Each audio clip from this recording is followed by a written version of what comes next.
Assalamualaikum keluarga online cerita puisi. Penasaran dengan kelanjutan film Sandakori? Film Sandakori kedua dirilis setelah 13 tahun Sandakori pertama, tepatnya tahun 2018 saat Pulau Lombok diguncang gempa. Alur ceritanya cukup berbeda, namun masih dengan pondasi yang sama.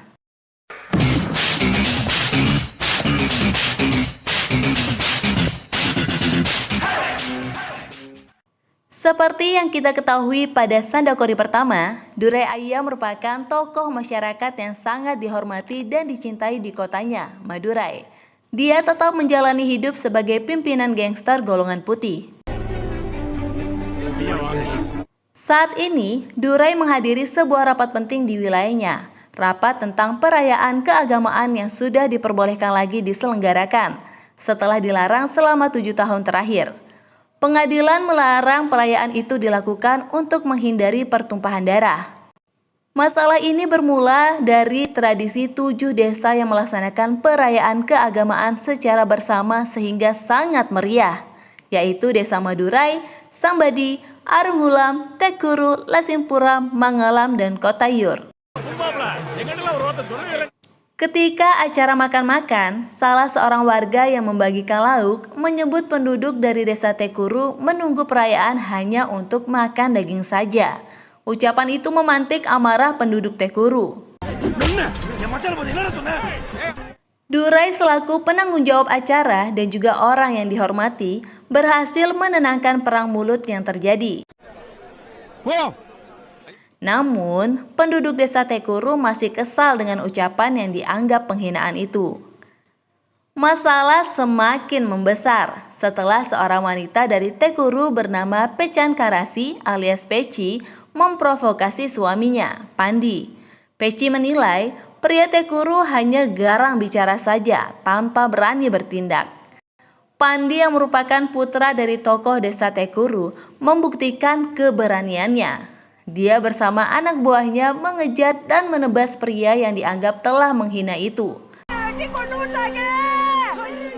Pria dari keluarga yang terbunuh balas dendam. Pandi yang saat itu dipuji istrinya atas keberaniannya ditebas dengan cara yang mengerikan.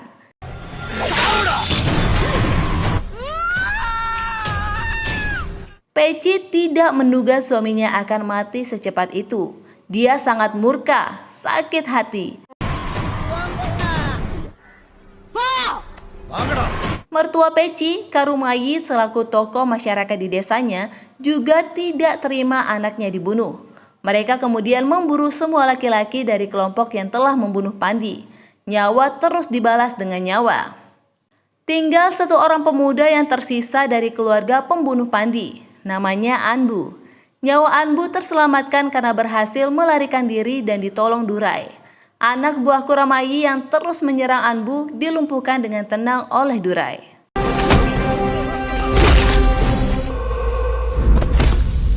Setiap kali perayaan akan diadakan lagi, Peci bersumpah akan membunuh Anbu. Tidak boleh ada yang selamat dari keluarga pembunuh suaminya. Tapi Durai juga bersumpah akan menjaga Anbu sehingga tidak ada lagi nyawa yang hilang. Karena kejadian itu, perayaan keagamaan dilarang untuk diadakan lagi selama 7 tahun, sehingga Anbu bisa tetap hidup. Kembali ke rapat saat ini, Durai menunggu lama kedatangan perwakilan Tekuru. Kuramayi yang datang sempat dimarahi karena datang terlambat. Kekacauan hampir terjadi lagi, karena pihak Tekuru merasa tidak dihormati. Durai yang sejak tadi duduk santai angkat bicara. Perayaan keagamaan sangat penting untuk dilaksanakan. Sudah 7 tahun tanpa upacara. Tanah kita jadi gersang. Saya sudah bersusah payah mendapatkan izin agar perayaan ini bisa dilaksanakan lagi. Dengan syarat tidak ada darah yang akan tertumpah, ujar Durai. Kelompok Tekuru akhirnya menyetujui acara perayaan tanpa membawa senjata. Semua tokoh desa juga bersumpah di atas susu yang dianggap suci, bahwa tidak akan ada lagi pertumpahan darah. Rupanya, sumpah itu akan dilanggar Peci. Wanita keji itu tetap ingin membunuh Anbu pada momentum perayaan. Dendamnya belum tuntas atas kematian suaminya. Peci dan anak buahnya mendatangi seorang peramal. Peramal itu meminta Peci agar menunda dulu rencana pembunuhan karena akan berakibat buruk. Namun momentum saat ini sudah ditunggu 7 tahun. Peci justru membenturkan kepala peramal itu hingga terluka. Durai sendiri menyadari pihak Peci masih menyimpan dendam yang sangat mendalam. Tidak menutup kemungkinan mereka akan melanggar sumpahnya. Oleh karena itu, Anbu dibawa ke rumah Durai sampai perayaan selesai.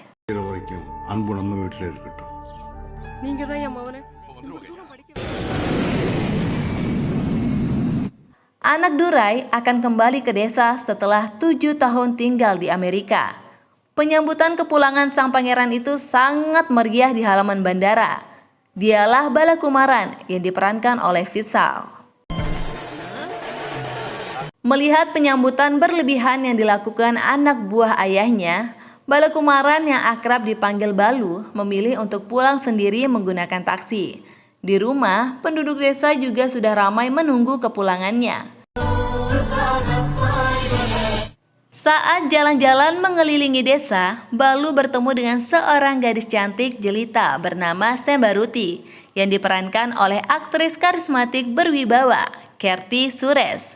Nampaknya, Sembaruti tidak mengenali Balu. Ia mengira Balu adalah sopir baru Durai. Kemana aja lu, nggak kenal anak kepala suku? Selanjutnya, Balu mengajak Anbu pergi ke desa yang sangat ditakuti, Tekuru. Balu menghentikan mobilnya tepat di depan rumah Peci. Anak buah Peci yang melihat Anbu langsung berlari mengambil golok, namun dihadang oleh Karumayi. Semua orang memandang heran karena Anbu berani datang menunjukkan wajahnya. Kenapa memandang saya seperti itu? Tidak kenal saya kah? Saya adalah putra Durai Ayah, ujar Balu percaya diri. Balu kemudian meminta air kepada Karumayi. Bukannya diminum, air itu malah ditumpahkan ke mesin mobilnya. Ternyata maksud kedatangan Balu sudah disengaja. Dia mendatangi langsung rumah Peci karena mendapat cerita ada seseorang dari kelompok Peci telah berani berkata kurang ajar kepada ayahnya.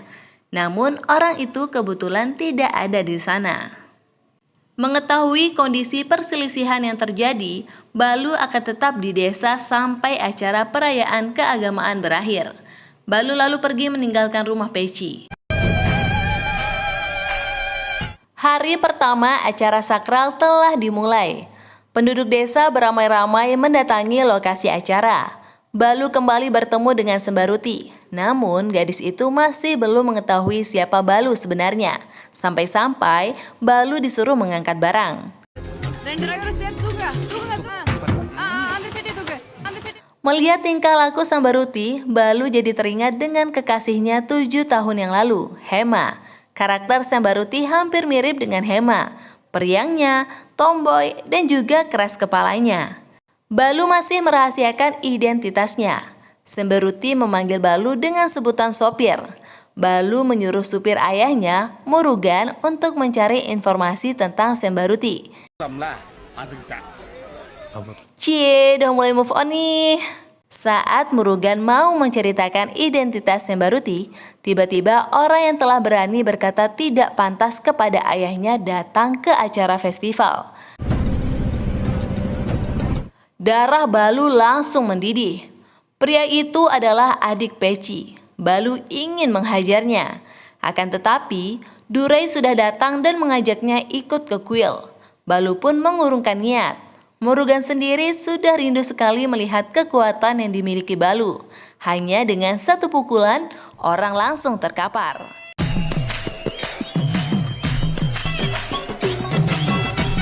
Kini, Balu sudah mengetahui nama Sembaruti saat akan dimarahi ayahnya karena menyanyi dan menari di lokasi acara.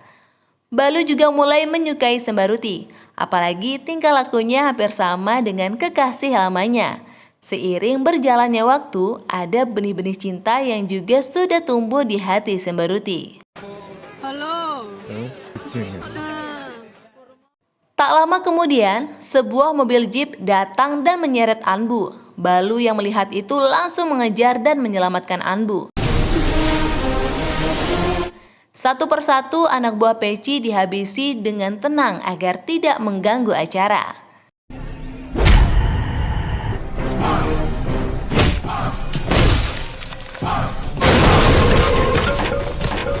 Perkelahian secara diam-diam itu sangat keren, seolah tidak terjadi apa-apa. Karena janji ayahnya tidak boleh ada keributan selama acara perayaan.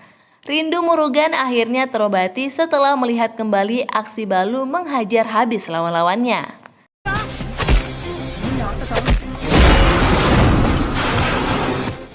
Perkelahian yang disembunyikan Balu diketahui oleh ayahnya, sebab kamera CCTV telah dipasang di beberapa penjuru untuk memantau dan mengantisipasi agar tidak terjadi pertumpahan darah lagi. Seperti pada Sadakori yang pertama, Balu lagi-lagi dimarahi karena ikut campur.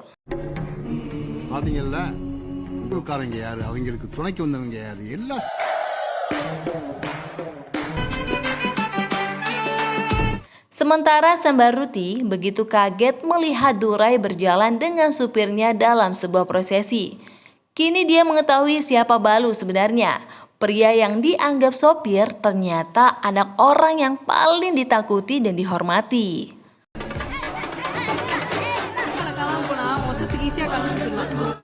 Gundah gulana yang dirasakan Sembaruti, sebab cinta yang sudah mulai tumbuh akan serasa tidak mungkin bermekaran. Sembaruti ngambek karena Balu menyembunyikan identitasnya. Sembaruti meminta agar Balu tidak menemuinya. Namun Balu tetap mendekati Sembaruti, bahkan menyatakan cinta.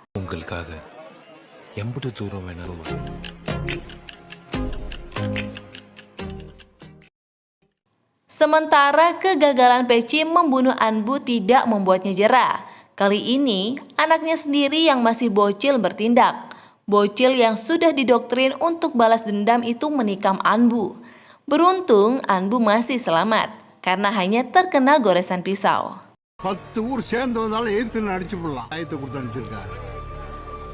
Bocil itu kemudian berlari menemui ibunya dengan bangga.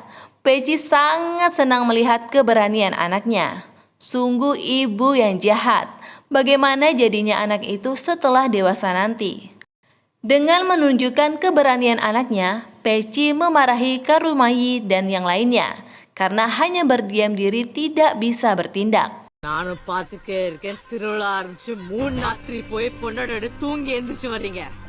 Kepala kampung yang lain ingin memberi pelajaran kepada kelompok Peci, namun Durai melarang. Ia meminta agar semua orang lebih waspada lagi. Malam harinya, kelompok Peci akan menyerang rumah Durai tempat Anbu berlindung. Kebetulan, Sembaruti juga datang ke rumah Balu secara diam-diam hingga genteng terjatuh.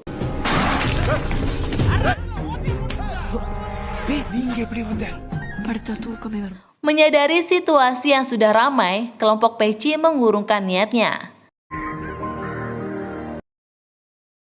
Durai menyadari hal itu. Dia kemudian bertanya kepada Murugan tentang Sembaruti. Mereka kemudian pergi menemui Sembaruti. Di tengah perjalanan, Durai melihat tingkah konyol Sembaruti. Dia mengangkat roda depan motornya bersama dua orang bocah di belakang sambil melakukan selfie.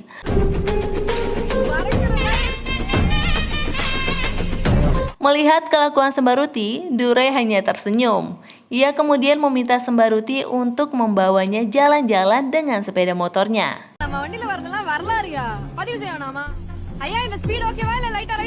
Durai menceritakan bahwa 7 tahun yang lalu, Balu pernah memiliki kekasih. Namun nasib tidak baik menimpanya. Kekasih Balu meninggal sebelum hari pernikahan. Sejak saat itu, berkali-kali saya meminta agar Balu mencari penggantinya. Tapi di hatinya tidak ada ruang lagi untuk wanita lain. Sekarang, setelah bertemu denganmu, dia bisa jatuh cinta lagi.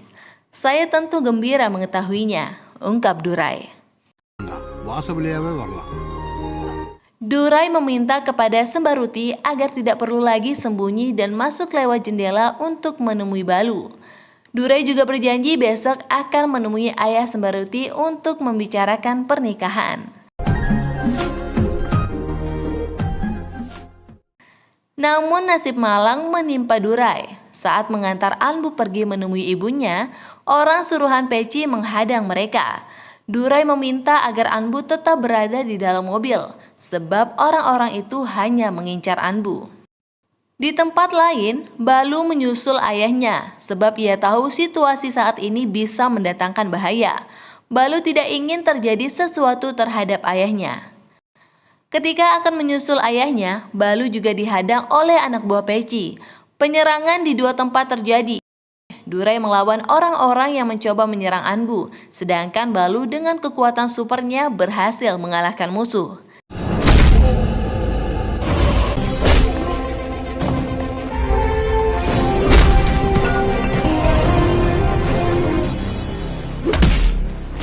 Nasib naas tak bisa dihindari. Anak buah Peci secara tidak sengaja melukai leher Durai.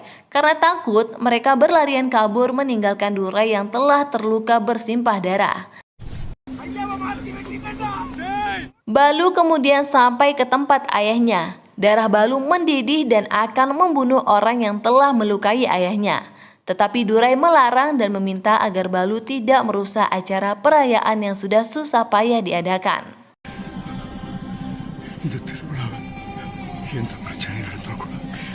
Balu meminta kepada semua orang yang berada di rumahnya untuk merahasiakan kondisi ayahnya. Biarlah ayahnya dirawat di rumah saja. Saya bersumpah atas nama ayah saya. Acara perayaan harus tetap dilanjutkan sampai selesai, tegas Balu. Sementara keluarga Sembaruti sudah bersiap-siap menunggu kedatangan Durai melamar anaknya. Warga kampung juga sudah antusias menunggu. Padahal, Durai sedang terbaring sakit. Balu dan Murugan akhirnya mendatangi rumah Sembaruti. Tapi Balu berbohong kepada ayah Sembaruti bahwa ayahnya, Durai, tidak menyetujui pernikahan. Ayah Sembaruti sangat kecewa dan sedih, padahal Durai sendiri yang sudah berjanji. Ternyata omongan orang yang sangat dihormati dan dicintai itu tidak bisa dipercaya. Sembaruti juga tidak menyangka Balu begitu tega mempermainkan hatinya.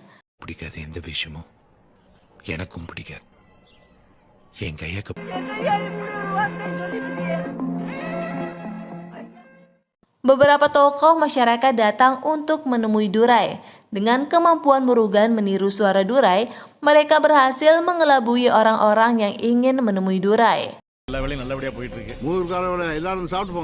Saat akan menghadiri acara di kuil, Balu meminta Murugan untuk sementara menyamar menjadi Durai. Mereka mengelabui semua orang di kuil dengan rekaman video sebelumnya. Murugan bertugas sebagai pengisi suara Durai, sehingga masyarakat luas menganggap semuanya baik-baik saja.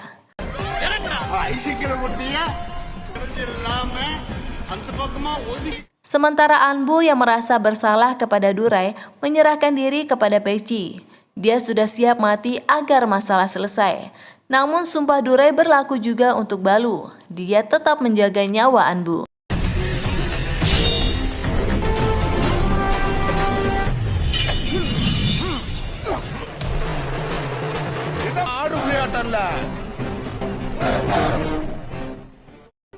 Setelah mendapat kabar Sembaruti cedera, Balu kemudian mendatangi rumah Sembaruti. Ayah Sembaruti tidak menerima kedatangan Balu dan mengusirnya pergi. Kebetulan, calon suami Sembaruti juga akan datang hari itu.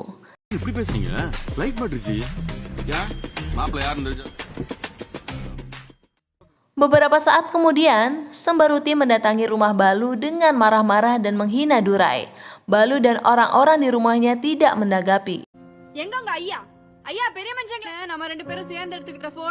Kedatangan Sembaruti ingin bertemu dengan Durai. Orang yang dianggap baik dan murah hati ternyata mengingkari janji. Balu hanya diam saja membiarkan Sembaruti ngomel-ngomel. Setelah melihat kondisi yang terjadi pada Durai, Sembaruti langsung terdiam kaget. Sembaruti sangat sedih melihat kondisi Durai. Ia menyadari bahwa itulah alasan Balu membatalkan pernikahan.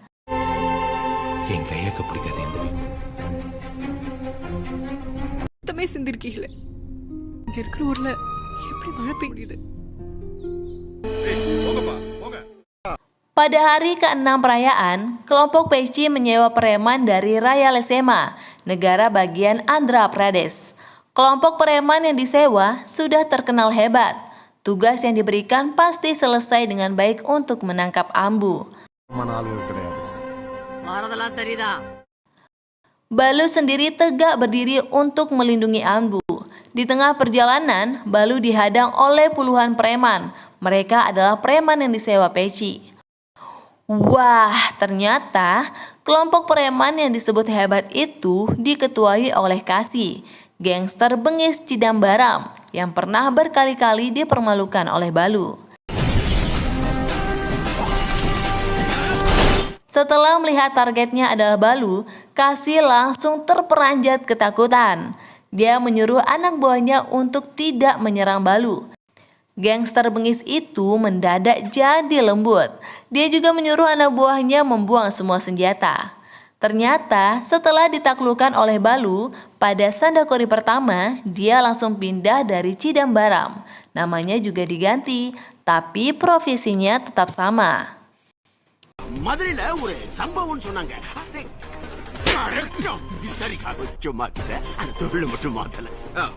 Kasi menghubungi anak buahnya yang sedang bersiap membawa Anbu. Dia menyuruh agar anak buahnya melindungi Anbu sampai ke kuil dengan selamat. Kelompok Peci kaget melihat rencana yang tiba-tiba berubah drastis.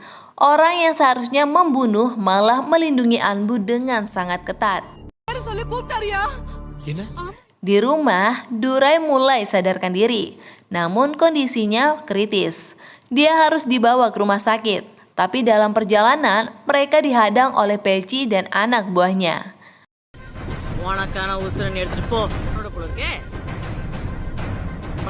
Peci menawarkan pertukaran nyawa Durai dengan Anbu. Dia akan membiarkan Durai dibawa ke rumah sakit apabila Anbu diserahkan. Karena berpegang teguh dengan sumpah suci ayahnya, Balu tetap tidak akan menyerahkan Anbu. Peci akhirnya menyuruh anak buahnya untuk menyerang dan mengambil paksa Anbu. Tiba-tiba, orang yang telah melukai Durai menaruh golok di leher Peci dan mengancam akan membunuhnya jika berani menyerang Balu. Rupanya, orang itu pernah menemui Balu dan meminta maaf atas ketidaksengajaan yang dilakukannya. Dia bahkan menerima jika harus dibunuh karena telah berani melukai Durai. Tapi Balu menyuruhnya untuk tetap tinggal di rumah Peci sampai waktunya tiba. Balu akhirnya berhasil membawa ayahnya ke rumah sakit.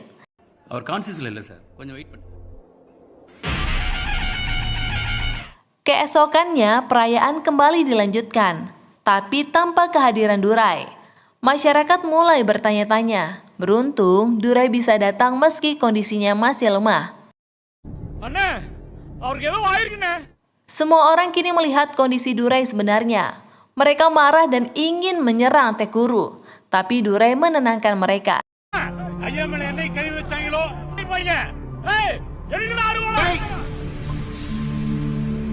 Jika anak saya balas dendam ketika melihat saya bermandikan darah, dengan kemampuannya, tidak ada satu orang pun penduduk Tekuru akan selamat. Tapi dia tidak melakukan itu agar perayaan ini tetap bisa berlangsung. Anak saya menanggung beban lebih dari usianya. Saya tidak ingin mendengar senjata hingga perayaan ini selesai, ucap Durai.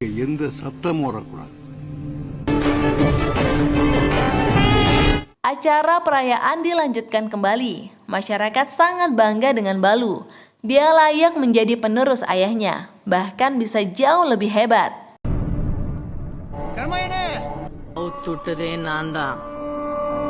Pada hari terakhir perayaan, adik ipar Peci yang sudah lama dikurung dan dirantai akhirnya dilepas.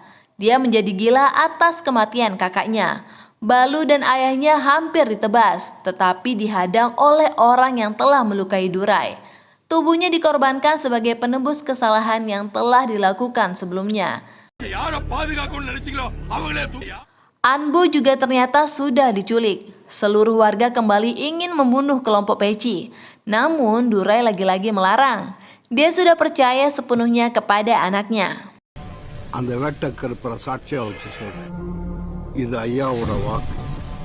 Durai meminta agar Balu menyelesaikan masalah itu seorang diri. Jangan lepaskan seorang pun dari mereka. Dan temui saya di pinggir tebing sungai, perintah Durai. Balu langsung mengejar adik ipar Peci yang menyeret Anbu. Balu berhasil melumpuhkan orang setengah gila itu, kemudian menyeretnya ke hadapan Peci. Balu kemudian menyuruh Anbu untuk duduk dengan tenang. 3 jam sebelum perayaan berakhir, semua orang di sini boleh datang sana. Tetapi jika kamu ingin membunuhnya, dia ada di sini. Datang dan bunuhlah dia jika kalian berani, tantang Balu. Anak buah Peci yang mencoba menyerang tidak ada apa-apanya dibandingkan dengan kekuatan yang dimiliki Balu. Satu persatu dibuat terkapar di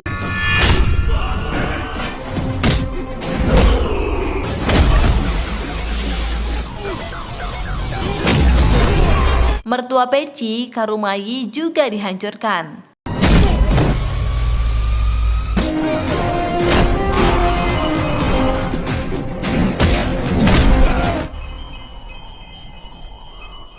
Kini tinggal Peci dan putranya.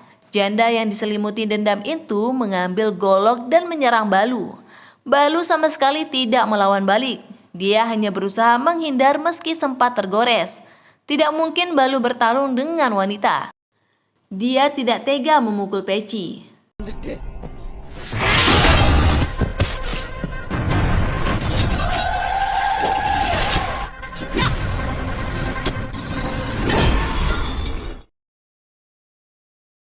Peci kemudian berlari ingin menebas leher Anbu, namun kalungnya tersangkut.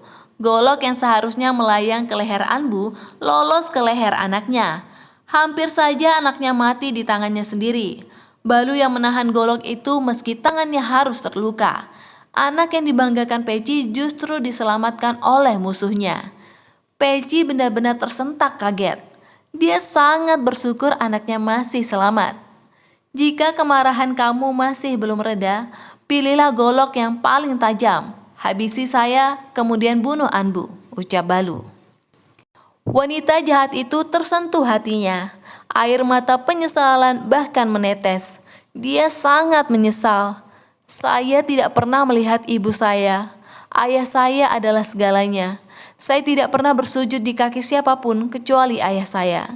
Sekarang saya mohon, akhiri dendam ini, ujar Balu bersujud kepada Peci.